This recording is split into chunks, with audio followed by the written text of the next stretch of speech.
of the AFC Champions League 2020, Ulsan Hyundai. You're listening to the K-League United podcast, proud partner of Football Nation Radio. Hello, I'm Ash Mikar. Welcome to The Weekend, the bite-sized preview edition of the K-League United podcast. I'm Paul Neat, and coming up in this week's episode, Peter Hampshire previews the action in the top tier, and Branko Belan runs the rule over K-League 2 Round 12. But first, here are the news headlines. FIFPro and its affiliated player association in South Korea are considering a formal complaint against the K-League and the Korean Football Association. This due to the K-League's decision to unilaterally change the pay and contract conditions of professional football players in Korea during the pandemic. A host nation for AFC Champions League Groups H and I has been set. Uzbekistan will host games for Jeonbuk as well as Daegu FC's playoff match. And Nam Ki-il is fined 3 million won for refusing to take part in a post-match press conference. The Jeju United boss left the stadium early after his side's 3-1 loss to Suwon FC last weekend. Our top story this week, FIFPro and the South Korean Professional Footballers Association are considering taking legal action against K-League and the KFA. This, FIFPro says, is due to the K-League's decision to unilaterally change the pay and contract conditions of players in the country during the COVID-19 pandemic. K-League and KFA agreed a new standard players contract and intend to implement it without speaking to the KPFA first. FIFPro says that doing so is in violation of the recommendations made by FIFA. FIFPro also labels it a new low as both K-League and the KFA have not engaged in discussions with the KPFA. Other controversial provisions include a clause which specifies that a player is obliged to accept a transfer to a new club if the new club offers better terms. Into K-League 1, Nam Ki-il refusing to do a post-match interview has landed him a 3 million won fine. Jeju United boss Nam Ki-il last Saturday refused to take part in the post-match interview following his side's round 14 3-1 loss to Suwon FC. Newspaper Sports Chosun labelled it as unacceptable behaviour from a K-League manager. Instead of taking part in the post-match press conference, Nam refused and left the stadium in anger due to his team's performance. But it was announced on Thursday that Nam is to pay a fine of around $2,600. A K-League rep said that it is a manager's responsibility to fulfill their media duties, regardless of whether their team has won or lost. Meanwhile, the matches which were postponed due to 2 players testing positive for COVID-19 could be played during the June international break. That's according to NBC News, which has a K-League rep quoted as saying that after self-isolation, 1 week of training will be needed for the players, and so the international break in June is when the games are likely to be played. FC Seoul's Hwang Yeon-soo and an unnamed Chungnam Assam player tested positive for the virus at the start of May, causing the postponement of 11 matches overall, 8 in K-League 1 and 3 in K-League 2. To the AFC Champions League now, the AFC announced on Monday that matches in both Groups H and I are to be played in Uzbekistan as a centralised venue. Jeonbuk are due to play in Group H, while Daegu have a playoff against Thai side Chiang Rai United first. Matches for Groups F and G for Ulsan and Pohang are to go ahead in Thailand. The group stage will start in June, played in centralised venues due to the ongoing COVID-19 pandemic. Speaking of Ulsan, the Harangi are now without a win in their last 5 matches and take on an informed Suwon Blue Wings this weekend. The match is one of 2 which has been picked for overseas broadcasting and is our match of the round. To explain why, here is Peter Hampshire. The 2021 Hana-Won-Kyu K-League campaign reaches round 16 this weekend, with Ulsan Hyundai vs Suwon Samsung Blue Wings seen as the pick of the action. Elsewhere, Daegu FC will be hoping a midweek rest can help them onto a record 6th consecutive league win, while Lars Velveek will be confident of scoring a 5th in as many games when Suwon FC take on Gangwon FC.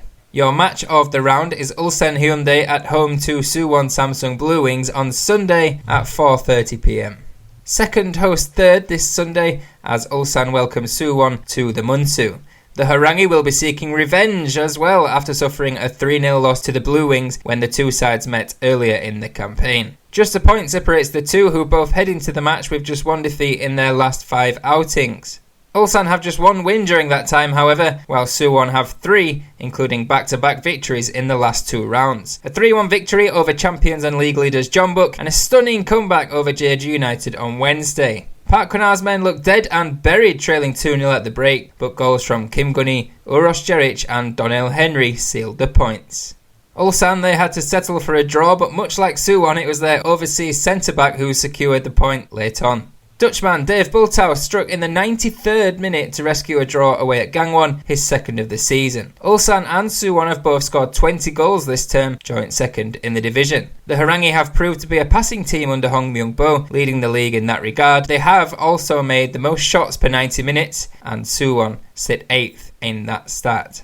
5 of the last 10 meetings between these two giants have ended in Ulsan victories, with just one for Ulsan, the 3-0 victory earlier this season. Overall, from 85 previous encounters, Ulsan have won 34, Suwon 27 and 24 draws. The team of the round this week is Daegu FC. They play Jeju on Sunday. Daegu last Saturday recorded a 5th consecutive win for the first time in the club's history. The 3-0 win over Incheon United featured yet another goal from Edgar Silva, the Brazilian's 4th of the campaign and 4th in as many matches. Daegu are now 4th and sit just 3 points behind 3rd with a game in hand. This Sunday the Sky Blues take on Jeju, having had a full week's rest as their round 15 fixture with FC Seoul was postponed as per COVID-19 protocols, and they'll be gunning for a 6th win on the spin. Lee Byung-gun and his men take on a Jeju side which has lost its last 2 matches, including Wednesday's defeat to Suwon Blue Wings, despite being 2 goals to the good at half-time. Previous meeting this season ended in a 1-1 draw, An Hyun-bom for Jeju before Suzinia levelled for Daegu. Your player of the round, I mentioned him before, it's Lars Velveek of Suwon FC. Lars Velveek is one of the hottest strikers in K-League 1 at the minute, and the South African international has scored in each of his last 4 matches, including the 90th minute winner against Gwangju last time out, and the 3rd in Suwon's 3-1 win over Jeju 1 round before. Lars, as he's known, is 2nd in the K-League for shots made with 33, 2nd for shots per 90 minute, and is also a joint 2nd with teammate Cho Yoo-min for headed shots. Lars will be keen to add to his tally this weekend when 7th place Suwon FC take on a Gangwon side which is without a win in 7 matches. Your games this weekend then, there are a couple postponed on Saturday, Seoul against Jeonbuk and Pohang against Songnam FC. They are both off, unfortunately. There are however 2 games at 4:30 Gangwon host Suwon FC, and at 7 o'clock Incheon play Gwangju in a big game at the bottom. On Sunday, Jeju host Daegu at 2 p.m, and it's the big one, Ulsan against Suwon Samsung Blue Wings, to finish us off at 4:30. Don't forget, K-League's marquee matches can be viewed live on television in countries with overseas broadcasting rights, and alternatively fans can view matches for free on K-League TV. Back to you, Paul.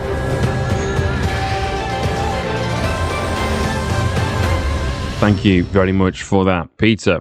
Into K-League 2 now, Ansang Greeners manager Kim Gil-shik said that he took the Indonesian national team into consideration when omitting Asnari from his Line 4 Derby matchday squad. Asnari had been in good form but missed the win over FC Anyang so that he doesn't pick up an injury before joining up with the Indonesian national team. Indonesia take on Thailand, Vietnam and the UAE in World Cup qualifiers in June and are yet to pick up a single point with 5 defeats from 5.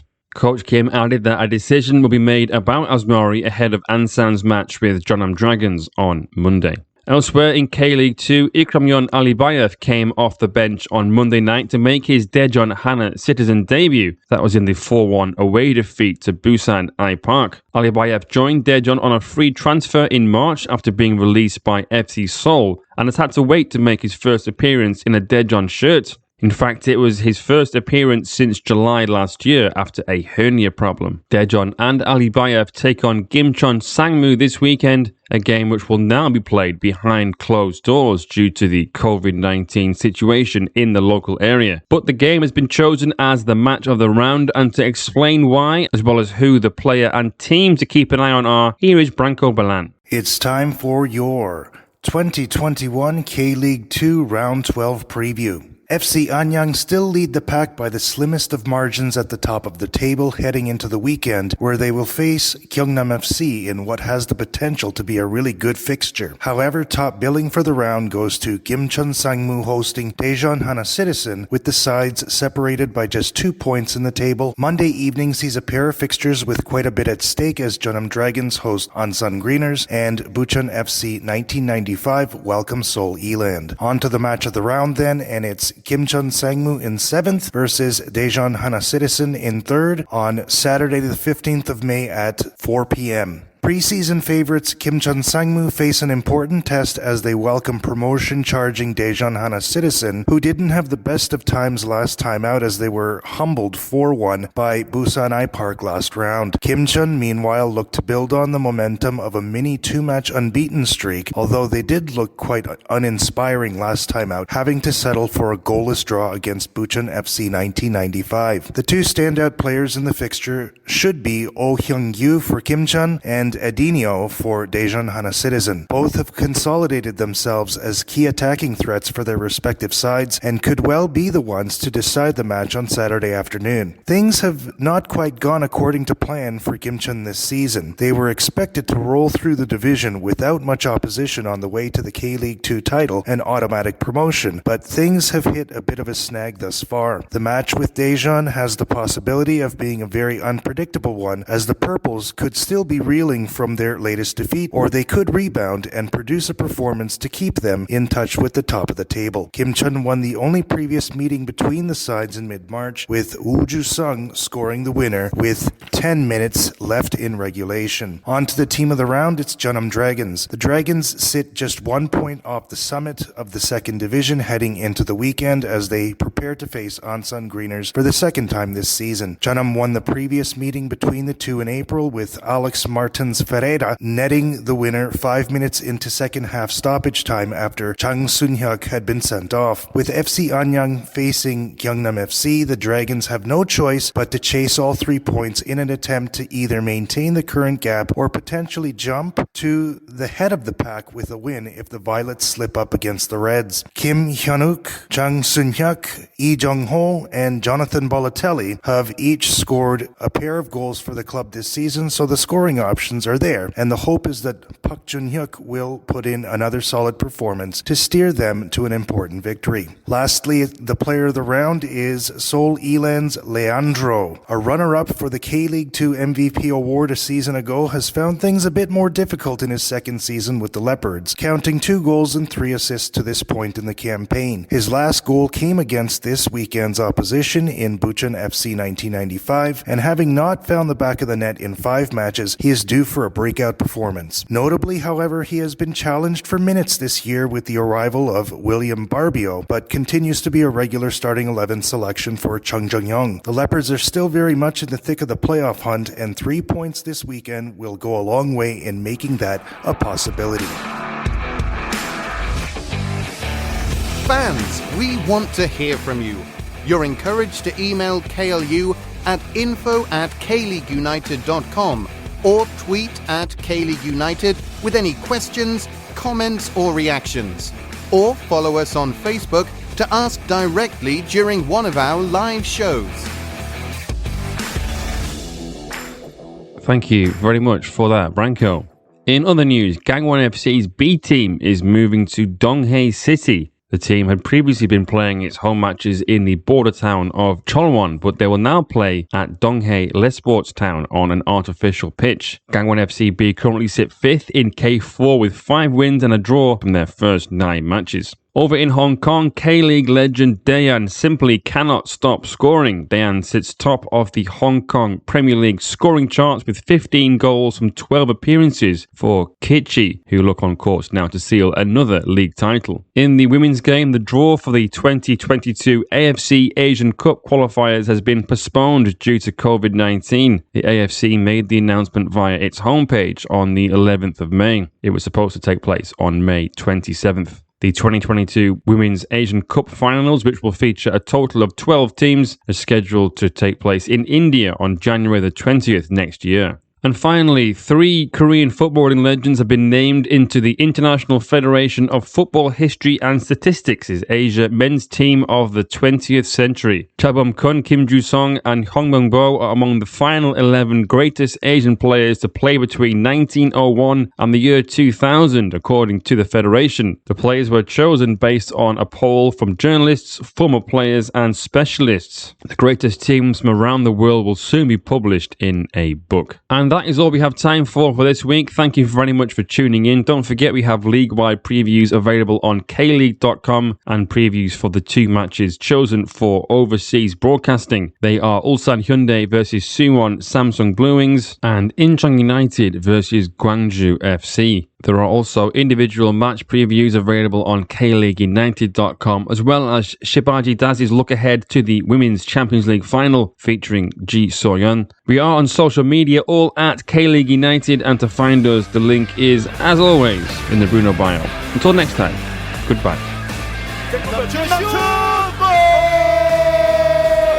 스코어 2대0 김남춘의 추락골.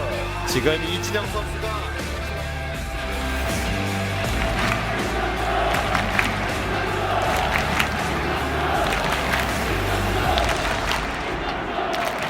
김남춘